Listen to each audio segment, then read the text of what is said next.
नमस्कार दोस्तों, आज के इस वीडियो में हम कंटिन्यू करने वाले हैं अपने क्वेश्चन सीरीज़ का पार्ट नंबर 23, जिसके इंटरनली हम नीट 2023 के क्वेश्चंस को डिस्कस कर रहे थे।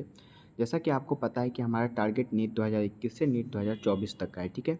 बेसिकली हमने नीट 2021 और 22 के क्वेश्चंस को कवर कर लिया है। अगर वो वीडियो आपने नहीं देखा है तो आप इस चैनल के प्लेलिस्ट में जाकर उन सारे वीडियो को देख सकते हैं, ठीक है। तो स्टार्ट करते हैं हम अपने पार्ट नंबर 23 के वीडियो को, ठीक है। बेसिकली यहाँ पे ये जो फर्स्ट क्वेश्चंस कहा जा रहा है, जो कि इकोसिस्टम का क्वेश्चन है, ठीक है। ये जो क्वेश्चन है, इन द इक्वेशन, एक इक्वेशन है GPP minus R is equal to NPP, मतलब ग्रॉस प्राइमरी प्रोडक्ट। यहाँ पे लिखा हुआ भी है GPP is gross primary productivity and NPP is net primary productivity, ठीक है। So gross primary productivity minus R is equal to net primary productivity. इसमें से आर क्या है, इस आर को किस चीज़ से रिप्रेजेंट करते हैं? तो R इज़ हेयर डैश, तो R को आपको चूज़ करना है। तो R को क्या रेस्पिरेटरी क्वेटेंट बोलते हैं? गलत ऑप्शन है। रेस्पिरेटरी लॉस बोलते हैं? सही ऑप्शन है।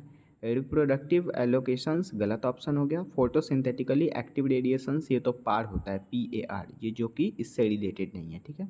तो राइट आंसर आपको बिल्कुल सिंपल सा यहाँ पे 2 हो जाएगा, रेस्पिरेटरी लॉस, ठीक है। उसके बाद फिर हम नेक्स्ट क्वेश्चंस की बात करें तो नेक्स्ट क्वेश्चंस यहाँ पे कहा जा रहा है, large colourful fragrant flowers with nectar are seen in, मतलब कि लार्ज होगा, कलरफुल होगा, फ्रैगनेंट फ्लावर होगा और नेक्टर को वो क्या करेगा, अपनी ओर अट्रैक्ट करता होगा। तो उन सब चीज़ों को, मतलब कि वैसे पॉलिनेटेड फ्लावर को क्या बोलेंगे हम? तो वो इंसेक्ट पॉलिनेटेड प्लांट्स होगा, ठीक है।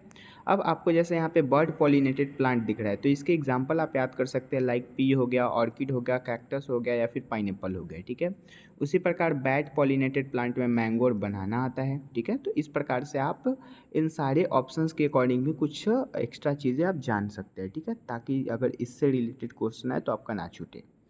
अगेन फिर हम नेक्स्ट क्वेश्चंस की बात करें, spraying of which of the following photohormone on juvenile conifer help in the hastenizing the maturity period that lead to the earlier cell productivity। तो इसका राइट आंसर यहाँ पे जिब्रेलिक एसिड हो जाएगा, ठीक है। जब भी आपको फोटो हार्मोन की बात की जाएगी तो gibberellic acid is the right answer, ठीक है, जो कि सीड प्रोडक्शन में हेल्प करता है।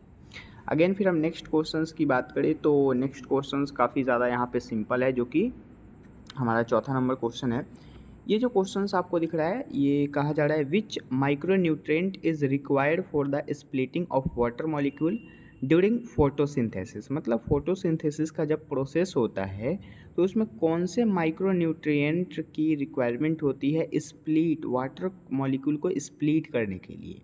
तो वहाँ पे मैग्नीज़ की आवश्यकता पड़ती है और वहाँ क्लोरीन भी आप ले सकते हैं, जो कि क्लोरीन ऑप्शन में नहीं था, बट क्लोरीन हमने लिख दिया ताकि आप यहाँ से याद कर सकें। So right answer is manganese and chlorine, ठीक है। बाकी सारे ऑप्शन यहाँ पे गलत लिखे हुए हैं, यहाँ मैग्नीशियम लिखा है तो गलत हो गया।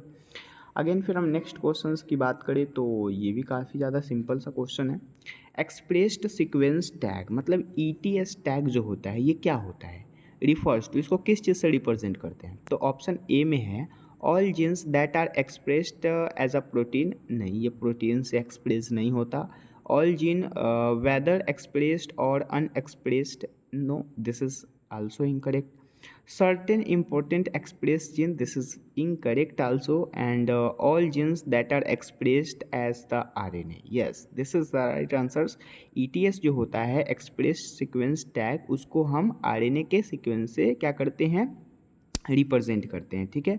सो all genes that are expressed as a RNA, right, ribonucleic acid. उसके बाद हमारा नेक्स्ट क्वेश्चन फिर आपको यहाँ पे दिख रहा है, frequency of recombinations between gene pairs on the same chromosome as a measure of the distance between genes to map their positions on chromosomes was used for the first time by, ठीक है।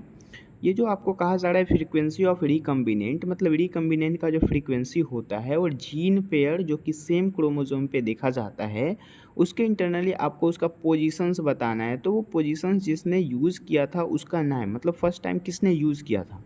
तो क्या वो certain बवेरी ने use किया था? No, ये इससे रिलेटेड है, क्रोमोसोम से रिलेटेड उन्होंने कुछ बताया था, बट उन्होंने फ्रीक्वेंसी और रिकम्बिनेंस के क्षेत्र में कुछ नहीं बताया। ये बताया था Alfred Sturtevant, right. So the right answer is 2।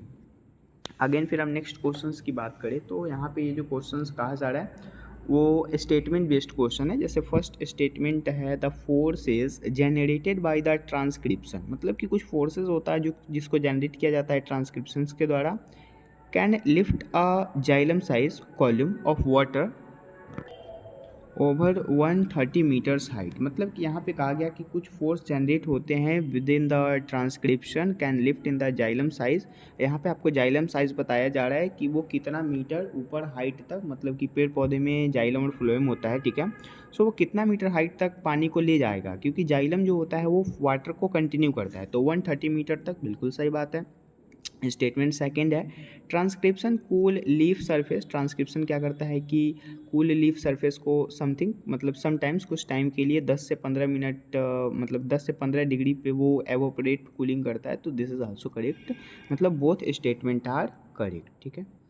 उसके बाद फिर हम नेक्स्ट क्वेश्चंस की बात करें तो नेक्स्ट क्वेश्चंस यहाँ पे इन जीन गन आपने मतलब कि बायोटेक्नोलॉजी में पढ़ा होगा। In gene gun method use to introduce alien DNA into the host cell and micro particles are metal. मतलब कि ये जो जीन गन होता है वो किस चीज़ का बना होता है, तो वो टंगस्टन और गोल्ड का बना होता है, जो कि एनसीईआरटी का सिंपल सा लाइन है। अगेन फिर एसर्शन एंड रीजन। जैसे एसर्शन में कहा गया है late wood has fewer xylary element with the narrow vessels, बिल्कुल सही ऑप्शन है। और दूसरा है cambium is less active in the winters, this is also correct option. मतलब बोथ स्टेटमेंट रीजन, मतलब both assertion and reason are correct and reason is correct explanation of A, मतलब कि ये भी सही है, ठीक है। तो correct statement is fourth. Again आते हैं नेक्स्ट क्वेश्चन पे। The next question is what is the function of tassels in the corn cap. अब कॉर्न कैप पे भी क्वेश्चंस पूछा जाता है। कॉर्न कैप से रिलेटेड मतलब कि ये ट्रैप करने का काम करता है, पोलन ग्रेन को जो ट्रैप करता है उसको बोलते हैं कॉर्न कैप, और इसी का ये फंक्शन होता है, ठीक है। तो फंक्शन बेसिकली सिंपल सा पूछा गया है, जिसका राइट आंसर 1 हो जाएगा, ठीक है। तो जितने भी क्वेश्चंस यहाँ पे थे वो काफ़ी ज़्यादा सिंपल और कंसेप्चुअल थे, तो आई होप ये सारे के सारे कंसेप्ट आपको समझ में आए होंगे। तो मिलते हैं फिर अगले वीडियोस के इंटरनली, तब तक के लिए बहुत बहुत थैंक यू।